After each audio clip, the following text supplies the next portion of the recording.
is. Hold on, let me grab this. There it is. What's going on, world? There it is, man. Listen, bro. We in a different room. We in a different space, than usual. I'll tell you something, man. Your boy right here. I've been depositing that energy. Pause. I've been in the right spaces and places. So, I was across the hallway over there. Normally, demanding, if not commanding that room. I'm saying, that space. And so the thing about it is that one is actually it's actually empty right now. But on the other side of the collapsible walls, because these conference rooms can be converted into a longer form conference room. Um, and in this predicament right here, they're all in quadrants right now, I guess you would say. So this is I'm in one of the trying to do the thing right here. So it'd be we'd be on the southwest side. So we're in the southwest quadrant where I'm usually at. South east. The northeast side is being occupied and used right now, and it's adjacent to the collapsible walls that connect to the other eastern conference rooms. Anyway, we're on this side of the hallway, we're on this side of the building. Before I got here, I stopped at my usual my locale, if you will, and I was asking, I was like, what seasonal stuff you got? Because every time I go there, I'm always getting that Americano. I'm always getting that 12-ounce Americano.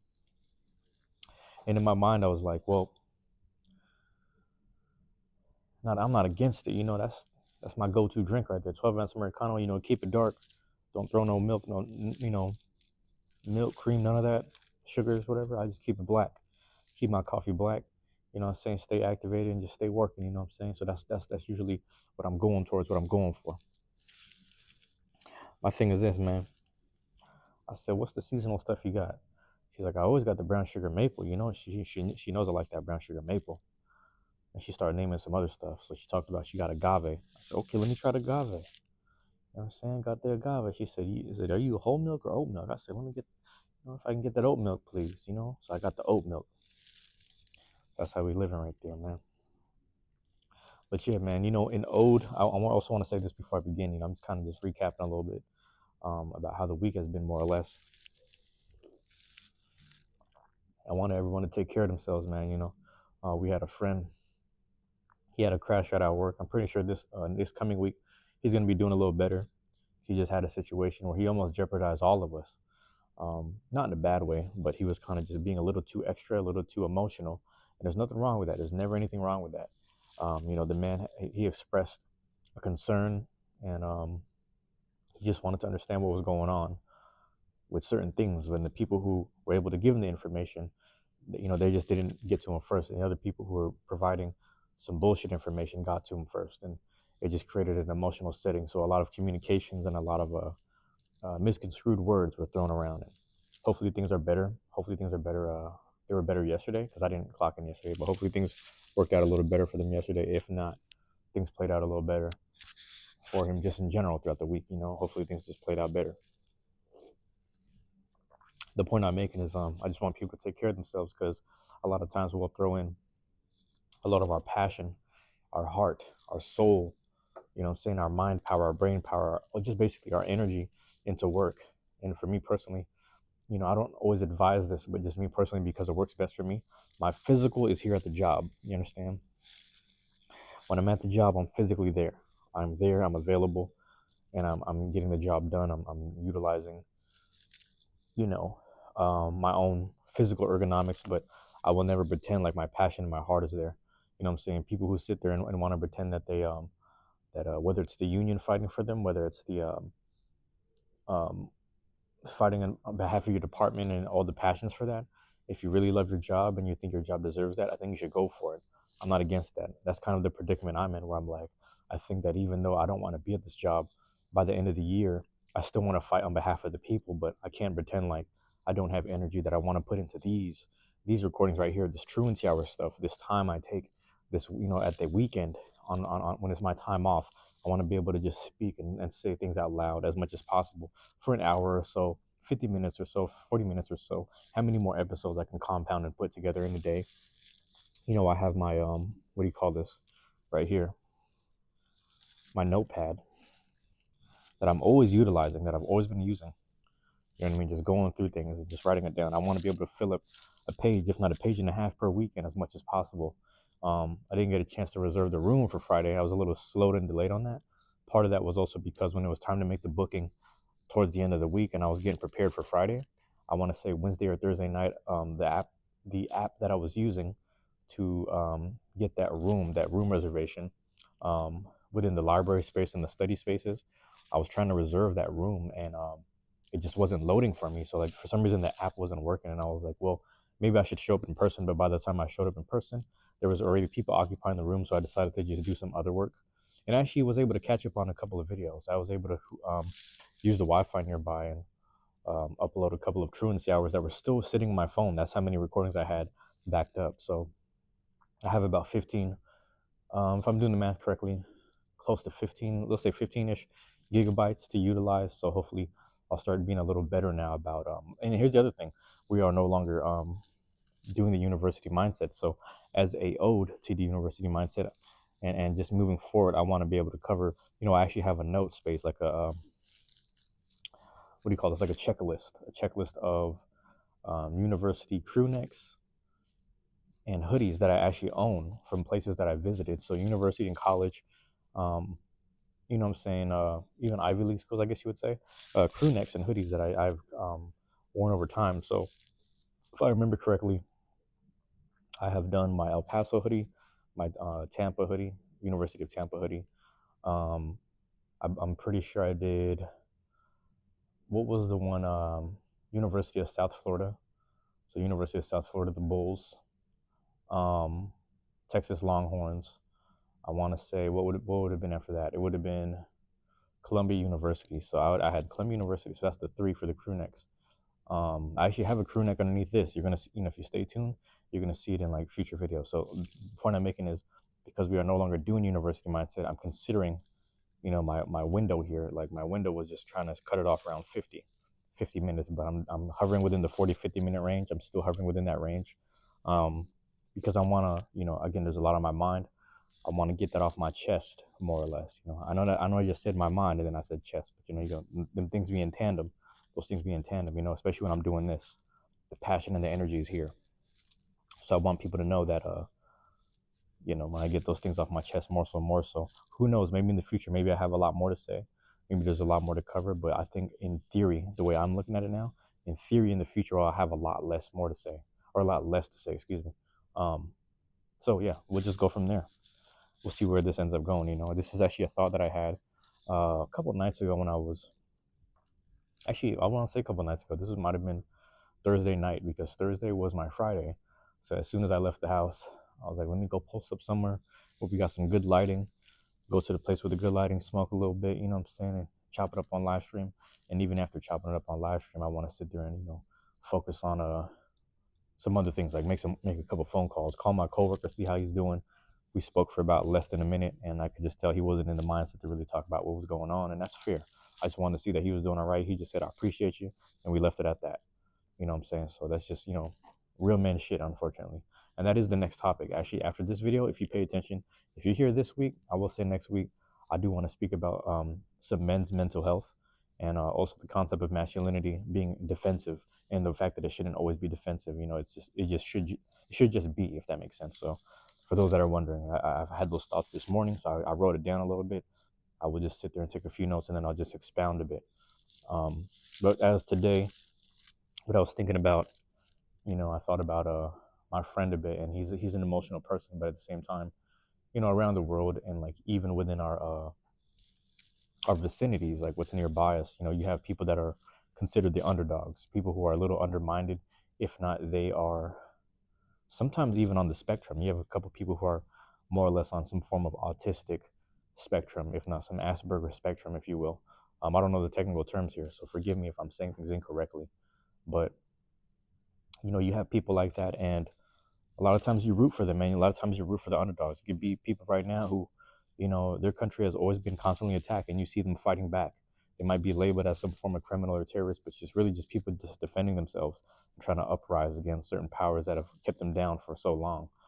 That's not to say that, Some of them aren't exploring avenues of evil, or some people are also or excuse me, some people who are already exploring certain avenues of evil are taking the name of the people fighting back. You know what I'm saying? So sometimes when you have labels, certain labels, sometimes it helps people understand who's good, who's bad, or who's what, rather than looking at the function or what's really happening with certain people who are fighting back, freedom fighters, etc., whatnot. A lot of things get misconstrued here, and a lot of people would do evil things in the name of something that's good. So, I would, I say this to say, be careful with certain labels and names. Certain things are, certain terrorist groups could be named a certain thing. Who knows? They could have began as something as a collective of positive thinking people, and then it just flipped and then it switched. You understand? When we talk about gang banging, man, when we talk about gang violence and shit like that, you think about Crips. Crips is community resistance and progress. Community resistance and progress. I mean, there's other acronyms that go with it. You understand? Um, I can't remember what Bloods was. It was like brotherly love, something overly something, overlooking our daily survival or something like that. Brotherly love overlooking our daily survival. I could be wrong. Brotherly love overlooking. Again, I might have just made that shit up. You got all these different things where people will create acronyms out of it. You know what I'm saying? Peace, love, and understanding. The 5 points. You know what I'm saying? 6 points, if you will. The 6 points. Shout out to the folks. Shout out to the folks. All the folks I grew up with, man. Shout out my Pyrus too. All the people I grew up with, man. So everyone had their little systems where it's just like, listen, we're getting out of hand. We're over here doing this, that, and the third. We need to get our principles right. And if you get off your principles, you get discipline and stuff.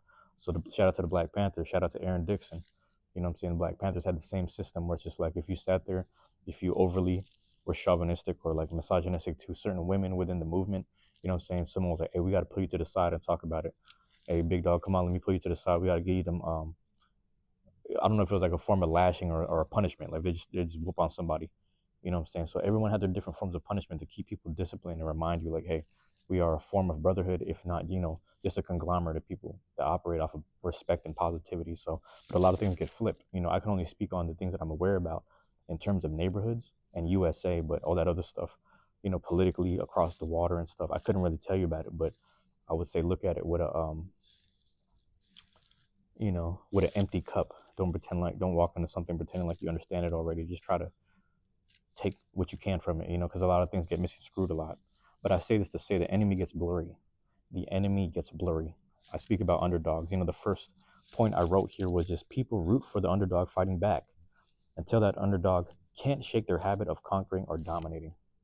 Let's say that. And or dominating. So people root for the underdog fighting back. All things considered, man, all things considered, when it's all said and done, sometimes when there's a whole history, whether it be like a full year of a combination of documentation, but also people speaking on behalf of themselves, obviously people defending themselves, defending their actions. It's like, yeah, we doing this thing because, back to community resistance and progress. Like, you got to think about people down in South Central LA. They were defending themselves against police brutality, a consistent police brutality that was normalized. And they were like, nah, man, we fighting back. Back then, it made a lot of sense for people to fight back simply because, you got to think about it. People fighting back, man. And in those eras in time, the idea of cameras and stuff, like having a, surveillance camera, that wasn't real. I'm not gonna say it was non-existent, but it wasn't to the degree it is now, where everything is surveilled. There's a surveillance. There's probably one in here. If I can't really find it. There's probably a surveillance camera somewhere in here. I couldn't tell you. If there is, that sucks because your boy done did some nasty shit up in this room. I ain't gonna lie to you. Your boy did some nasty shit up in here. Lord forgive me. But anyway, point I'm making is this, right? Even during the Black Panther era, they had a thing, especially up over here, down in the Bay Area, Oakland specifically, but also up here in Seattle, because Seattle was the second branch. There was a law, I forget exactly. I want to say it was in the if not, I believe it was in the mid 60s, and it started to change towards the late 60s. But it was a law about you can walk around, and because Washington State is still open carry, you can walk around with and this, I think this rule still applies to this day if I remember correctly. I don't know how it applies on school premises and certain premises that are what is the word I'm looking for? Like judicial places, like law, like court of law type of buildings, and I don't know that I don't know the terminology. Forgive me on the terminology, but like courthouses, like the same block as a courthouse. Being within the building is one thing. Being in the premises is one thing. But back then they had this law where it's like, you know, the Black Panthers would show up places with rifles and shotguns. And then the police officers would confront them. He was like, do you know what you're doing? He says, yeah, we're standing up here for the rights of someone who has been offended by a racist teacher, if not someone who deserves our help right now. We're defending our community right now. He said, well, you got these rifles out. And he was like, sir. And then a lot of these people were very educated. They started naming the laws, the specific laws and the actual whatever that's in accordance with it. And they're like, it's okay to have an open carry thing with a rifle as long as there's nothing in the chamber. So they had this understanding and stuff. But there's a quick misunderstanding when the news just shows it. Back in the 60s and 70s, when they show that and say, hey, look at these people, they're looking for violence, look at them with their guns. And then there's already a perception of Black people based off of the media giving a perception of them, giving, constantly telling you what the bad things that they've done rather than the stuff that they've contributed, whether that deals with science, culture, music, you know what I'm saying, food, all these things that have been stolen from them, but then they still continue to get portrayed a certain way, and that's been happening since forever. And I'm talking about all Black peoples around the world. You know what it is, man. Shout out to all my melanated people, man. It's like, I ain't the darkest skinned person, but I also ain't the curliest haired person either. But like me knowing my roots and understanding the lineage of what the culture comes from, the language comes from, where the food comes from, the practice of how they do certain things, how they eat, etc. The speaking, the words and stuff. Me just being in tune and tapped in with that, and just knowing generations of my of the men in my family's history. You understand? Just me being tapped into that, I understand. Like, yes, like, yeah, we are far removed and we are very lighter skin tone now. We are very different. We're in colder areas. We're in different parts of the world. We're no longer in tropical areas. A lot of us are spread out. A lot of us have lost our pigment, if anything. But nonetheless, you put me back in that sun, man, I be getting toasted. Your boy be getting burnt up, man. I ain't looking like Michael Blackson. Shout out to Michael Blackson. I ain't looking that dark, but goddamn, I be coming here cooked, man. Your boy looking well done. I went to the Philippines one time to do some relief work. We didn't get a chance to do the relief work, but we did end up working and helping out and just getting to learn people in the streets of Manila, people like that. Shout out to my guys Bachan, shout out to Sinag, you know what I'm saying? Shout out to Nico, and people out there in Manila. They know what that is, man. Shout out to all the rappers, all the hip hop people over in the Philippines and Manila. And then shout out to the people down in Mindanao, Davao. Shout out to my friend Marge. You know what it is, man. You know what it is, bro. Rest in peace, Erickson Acosta, man. All the people in the movement down there, over there in the Philippines, man. We was over there doing the work with them. But like I said, I spent about 2 to 3 weeks over there, maybe about a week and a half, 2 weeks with doing the organizational work, and then other than that, maybe like a week or so with my family, and I came back, and then my friend from Long Beach, shout out to my guy Jamal, this dude looked at me, he said, bro, I didn't even know you got this dark, and we were just crying, like, bro, I didn't know either, bro. The sun was feeling good over there. I was just living it up on some Ja Rule shit, living it up, just up there in the sun, tropical joints, fuck that sunscreen. I didn't even need that, bro. I was just out there, because you got to understand, you know sunscreen didn't exist back in the, on a natural level, and to some degree, I ain't gonna say lotion doesn't, but to some degree lotion doesn't. But the point I'm making is just like, I'm out there. When I'm living here and I work out, I naturally sweat a lot. When I was over there in the Philippines, the humidity, because I was more or less back home, the humidity was having my sweat pores keep my whole body moisturized and sweat. It sounds weird, but you know a lot of times people say the sweat comes out because when you have water and moisture on your body, the moment the cool breeze comes in or some air comes in, it'll cool yourself down naturally. And yes, that is science. Don't get me wrong, that is science.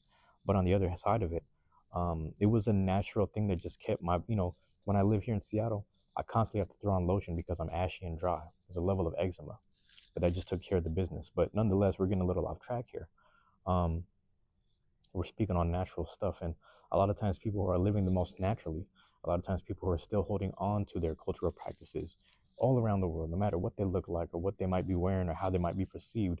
A lot of times when people end up as underdogs, people just like, oh, fuck them people, whatever, until all of a sudden a big dominant tyrannical power starts to do something to them and then keep them at bay. If not, just keep them where they're at, keep them impoverished, keep them hungry, etc. You know what I'm saying?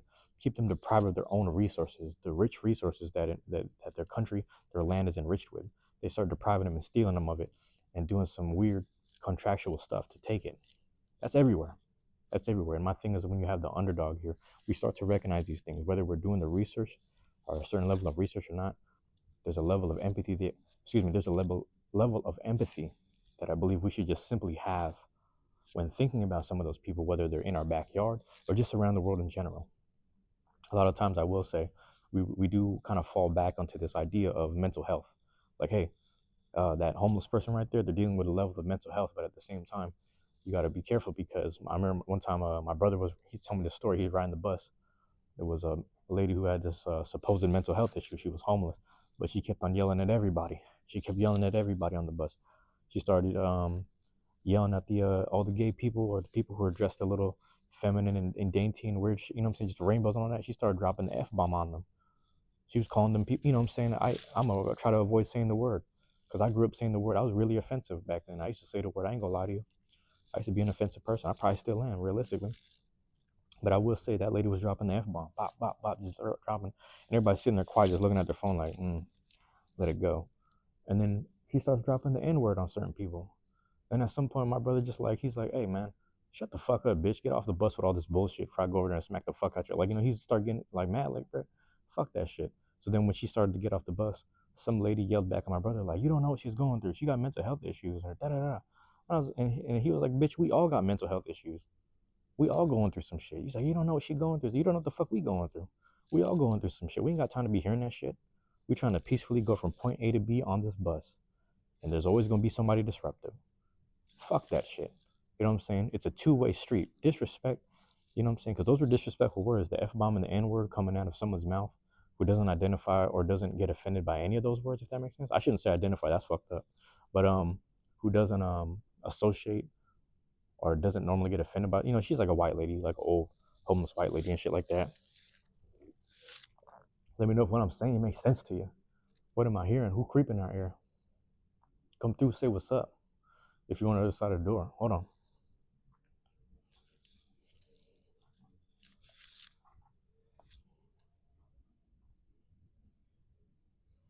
But yeah, man. It's like that. Hold on, man. So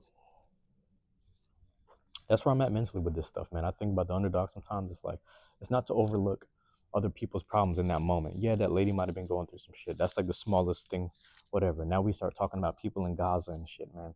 That's some shit that's been going on since forever. And the reason why I know this is because I was in I had social studies, language arts class, whatever, back in 8th grade. So that would have been '07 to '08 for me.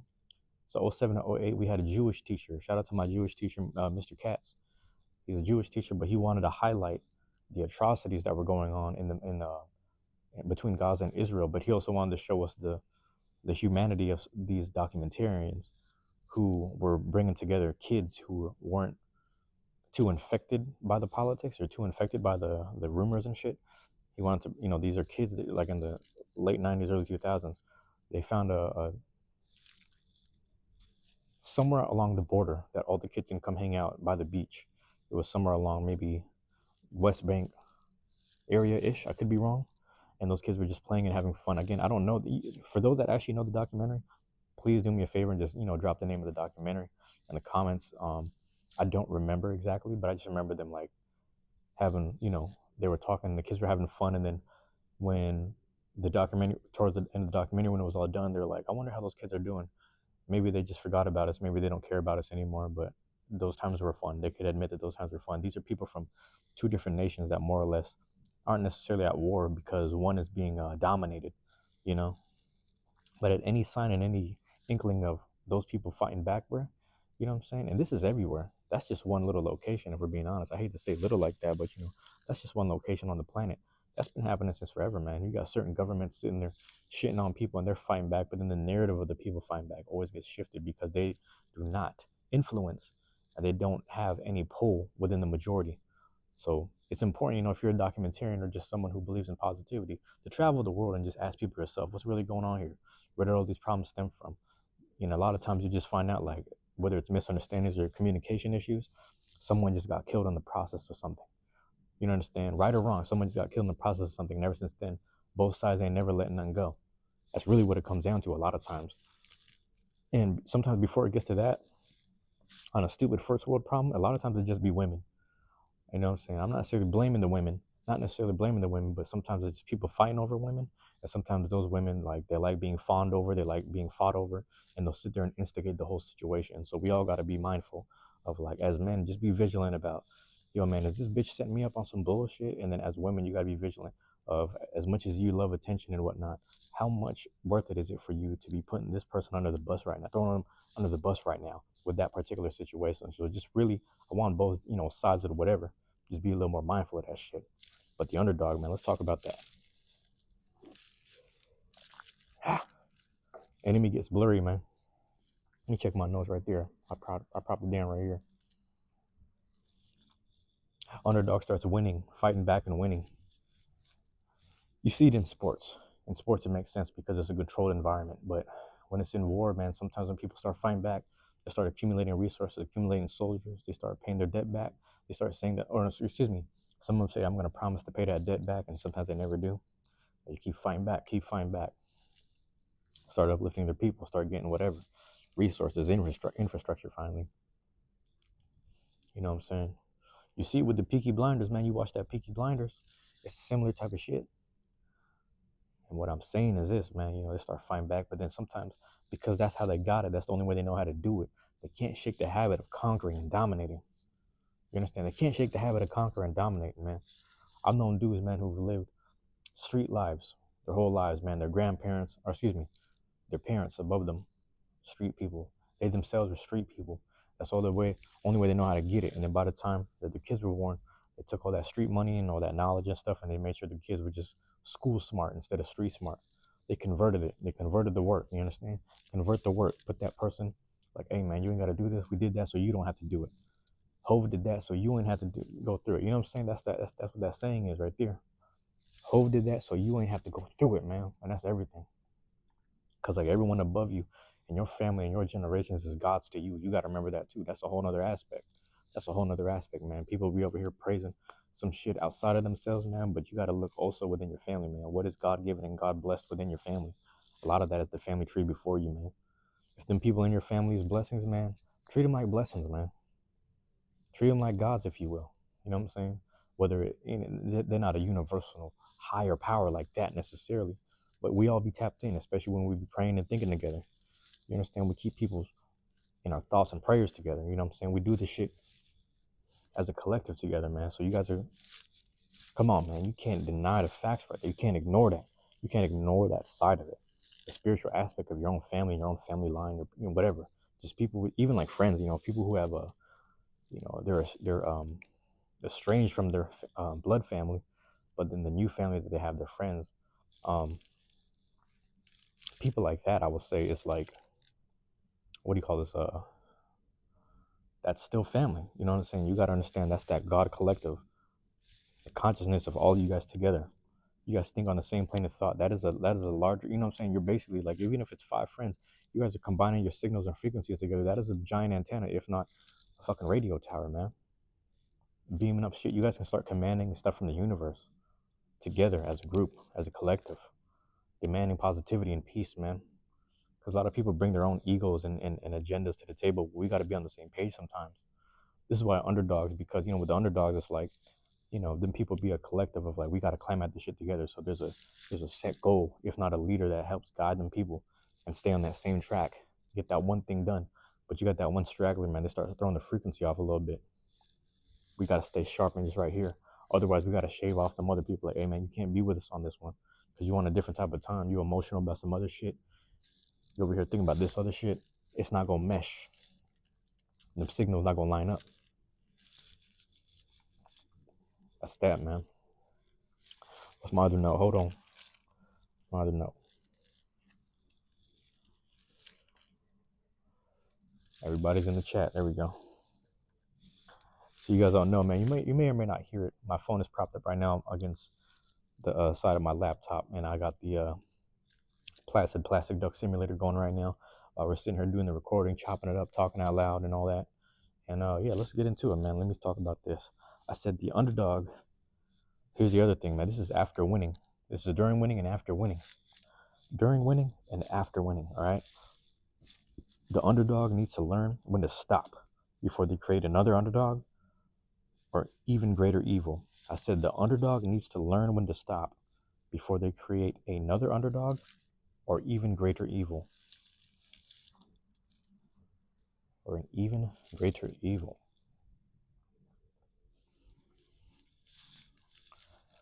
That's the thing, man. I mean, you know, at the core of, let's say, United States, yeah, people that wanted to break away from the original empire and was like, you know what, man, fuck this shit. With the resources we got going on, running up in here, doing this and the third, we trying to create our own country. You know what I'm saying? They were the first to be like, no kings, man. We're gonna run that joint like a business. We're gonna be here on some free thinking, Freemasonry type of shit and run that joint like a business. Because I swear to God, USA is the first country, if not nation, ever to introduce presidency. The only time you truly have presidency is within businesses, usually. Businesses and certain, yeah, let's just say that, you know what I'm saying? Who's the president of this company? Who's the president of this, uh, you know, whatever, job site building, etc. You know what I'm saying? So people have that, like with specific companies and businesses, who are the presidents of those. So the country itself was never necessarily a nation or a country, like what I don't necessarily want to say sovereign, but like they are a business. They're an LLC, damn near. That shit is there's an LLC, bro. United States of America is a fucking LLC on Native American land. That shit is crazy, bro. That shit crazy. But in the process of them, you know, wanting to utilize and getting this cotton and shit, getting these resources and shit, utilizing people, slave trading people, throwing people on reservations and shit, the census changing people's you know what I'm saying? People's race and culture and background and turning people into three-fifths of a human being, calling them Negroes and shit. All that shit created a whole nother underdog. All that shit created a powerhouse of people that just like they've been here the whole time, more or less, you know what I'm saying, dictating, creating the culture, even though they're getting raped for their money. Still to this day. So that's what I'm saying, bro. You gotta be a little more mindful of this shit. It's just like, and I can only speak on that because I'm witnessing it and I'm aware of it. And you talk to generations of people, especially in my neighborhood where I grew up, they'll sit there and tell you the stories all day, every day, just like over and over and over again. They just tell you like, yeah, it's been like this since forever in this generation. It was like this in my city and this side of the state. People be like, hey, I'm over here. Boom, Northeast Alabama, it's the same story. I'll be over here in this part of Carolina, same story. I'll be over here in this part of Louisiana, same story. Midwest, St. Louis, you know what I'm saying? Illinois type shit, you know what I'm saying? Same shit, bruh. They've been doing them people dirty for a long time. They've been doing black people dirty a long time. That's the worldwide. But you know, I'm just saying on this in this land in particular. So that's what I'm saying. A lot of times the underdog or the people who want to whatever break away, they didn't realize how good they had it in the first place, but they start utilizing other people just to boom, create their dream and make that happen. You got to be careful with that shit because everyone is victim. You know, everyone is susceptible to being in that position where it's just like, fuck that. I'm gonna do what I gotta do by any means to get to my dream and stuff. I'm giving you one of the worst examples because that's exactly what happened right there. That's exactly what happened right there. They motherfuckers use their labor, promise us some shit that they never got. You know what I'm saying? Put them straight to work, strip them of their names, legacy, culture, all that shit. Put them straight to work, promise them some shit they never gave it to them, and then kept shitting on them for generations after. We're talking about how many centuries in for that shit. That shit crazy. One underdog, man, getting a little whatever, shitting on another one, creating another one, creating another evil sometimes, man. Sometimes you see some of them boys, they crash out. You see the YNs and shit, that's generations of this shit. How you expect them to act? You want to expect them to have a level of manners and stuff? It's like ain't nobody treated them nicely, if whether it's in their family, their neighborhood, their background, or whatever. Some of y'all YNs is fake. Some of y'all YNs come from really decent families and good upbringings, but y'all just want to act like the people you see, the people that's really going through it and acting out, you want to act like them. But some of them people, them original YNs, I'm telling you, bro, they crash outs for a reason. That's some generational shit. You know what I'm saying? If I wasn't straight into the right path, I would have been fucking on some YN shit too, man. And I'm only saying that because the way I grew up, man, it's like a lot of, you know, I grew up in a, you know, I was born '93, so by the time it's like late '90s, early 2000s, that generation right there, that's like kids and shit. A lot of those kids, man, they already came from families that were like, middle class black families and stuff, and they actually looked out for me. You know what I'm saying? So some of those middle class black families were looking out for me. They made sure that they made sure I had a plate of food. They made sure I was getting something to eat because they started getting aware, like, oh shit, man, James and his family, they going to the food bank and shit. Oh, then they starting to boom, grandpa, mom, all them people starting to retire in his family, like the money getting low. Them motherfuckers live on like broke like that. They ain't got money to do shit. They started looking out for me. You know what I'm saying? So I'm tired of people walking around with that perspective, like, all black people's poor and shit. Like, now that ain't true. You go all around the world, even before the crack epidemic, man, you had a lot of people doing well, constantly being brought down, and they're constantly bringing themselves up, man. They got the strength and the power, man. A lot of them looked out for me growing up, all the time, all the time. You know, again, those are some underdogs that whatever's going on in their family, whether they're getting knocked down, profiled, discriminated against, they still took time to look out for me. You know what I'm saying? And they were aware of what was going on in my family. But it's like, man, let me ease the parents in that household with these kids. Is the reason these kids are enraged. You know what I'm saying? They going through this, that, and the third and shit. And they looked out for me. Who am I to knock it? These are underdogs looking out for other underdogs. It might not be like it is now, man, because shit's all, our frequencies is all jumbled up. Everybody's at odds with each other. We going back to, like, what's the word? I don't even know what the word is. What's that?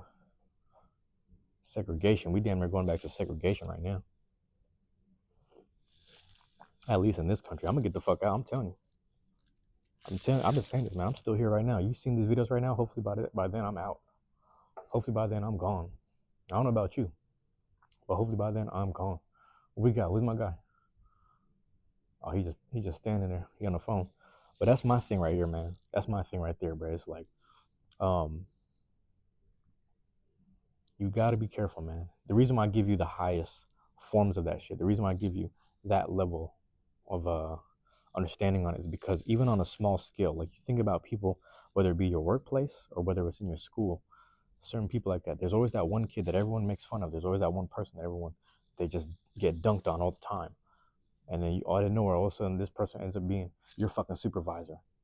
All of a sudden, this person ends up being the head of the class, or they become someone who's in position to do certain things. You know what I'm saying? I'm not talking about no snitch and shit. I'm not talking about a kid that's like, oh yeah, now I'm like the hall monitor. I get to tell on all the kids that made fun. Like, no, that's corny. I'm talking about someone who's finally in a certain position. I remember there was a time where, like, we were like fourth and fifth graders, and they let us, like, serve the school lunch. They're like, yes, we can send kids to the back of the kitchen, and the kids can learn how to serve and cook the school lunch with the chef lady, and then, they'll give it to the kids. So we're just over here in the back, just like, working on the trays and shit. So we had a level of responsibility. And it's funny because when you see your friends, they're like, hey, pour a little more on my tray. And sometimes you'll be able to look out for them. You know what I'm saying? Like, that's what I'm saying. It's a position of power. So sometimes you guys all knew, damn, we used to be in kindergarten together. Now we're right here. And you can just look out for your friends. And it sounds funny, but that's just, it's little things like that. It's the little things like that. Just simply staying friends with people and just staying in touch with people. Some of the most hurt and damaged people from a kid, if not someone who just started at the job, just looking out for people, man. They will remember that. Always look out for people, because you never know. One, back to that thing, you never know what they're going through. You never know what battles challenges that they're going through right now, what they're trying to hash out mentally, etc. And just simply being there for someone makes a difference, man. Simply being there, um, and helping someone out, man. That'll, I'm saying. I'm not saying you do those things to look for favors in the future. That's not what I'm trying to imply. But I will say, look out for those people, man, because just simply you instilling a level of kindness and positivity towards them and into them, they themselves hopefully take that same kindness and positivity, whether they can get physical access to you or not. They'll remember that and they'll try to push it forward. And, that's the whole thing about paying it forward. That's the whole thing about paying it forward. But yeah, there it is, man. We love the underdogs, man. I don't know about you guys, but everybody loves an underdog. Everybody loves an underdog story. Everybody likes hearing that shit. I don't know about you. Um, Hopefully what I'm saying makes sense. A lot of this is just a lot of information all at once, if not just all jumbled in. I'm using it as examples because there's certain people that may or may not understand what I'm saying. There's other people who may or may not grasp what it is that I'm saying, and these are things that are worth looking up and looking into. And in this current time, again, This video right here, more or less, probably gonna drop around, I couldn't tell you, bro, like August. I'll say like August or something. I think that's when the schedule, I gotta look at the schedule again. It's up there somewhere. Hold on. I can't check it right now because it's a different window, but a different window is up, excuse me. But the point I'm making is, hopefully by then we have less problems in the world globally. That's wishing a lot. But if not, I just, again, with everything going on, it's important to do the research. Looking at things, one, for yourself, not from a non-biased lens, but also, like, let's say you want people to be portrayed as the enemy. You might be looking for information that paints them as the enemy, rather than just looking for straight up information. You understand? Just looking for the information, decide for yourself, and make sure the people reporting on the information have a non-bias as well. They're just sitting there like, hey, this is just a piece of information. This is just a fact, right or wrong. I'm not necessarily picking a side sometimes. Boom, and just understand, like, it's just information. Because a lot of stuff, man, a lot of conflicts, man, if it's not really happening face to face dealing with you, I'm not saying it's not real, but I don't know why we as human beings, we naturally need to pick sides. We want to be on the right side of history, if not the winning side. Some people just like, oh, this is the winning side, I'm gonna go to the winning side. This is the side with the most power and the most might. Because some people believe like the might is right and all that stuff. Like, yeah, sure, you can go where you want to go, but just understand, sometimes you just got to scope the whole scene. You got to look at the whole painting. Just look at the whole picture. You know what I'm saying? Not telling people that they can't make a decision. Sure, you should make a decision, but just make sure you're informed before you make those decisions. That goes with anything. Make sure you're informed before making those decisions. More importantly, that same level of concern and choosing sides, make sure you choose yourself first. Make sure you love yourself and choose yourself first. I don't care how corny and stupid that sounds. Make sure you choose yourself first. If that thing that you're siding with doesn't even have any concern with you, doesn't even care about you in the long run, I don't even know why you'd want to choose it, even if it logically makes sense. Just be mindful of that shit, though. Choose you first, though. That's, because you might be an underdog. Hold on, what time we at? Yeah, we're doing good on time. You might be an underdog. You probably don't even know it.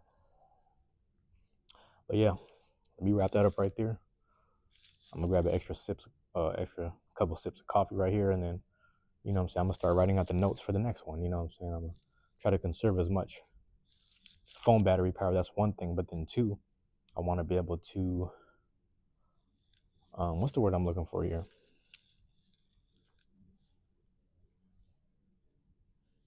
Write down a couple notes. You know what I'm saying? Just keep things going and flowing. So I have a couple notes on my phone that I need to transfer to the notepad, and from there we'll just keep it going. Keep everything in the physical. All right. Hey man, there it is. I love y'all. I appreciate y'all, man. Peace. I'm out.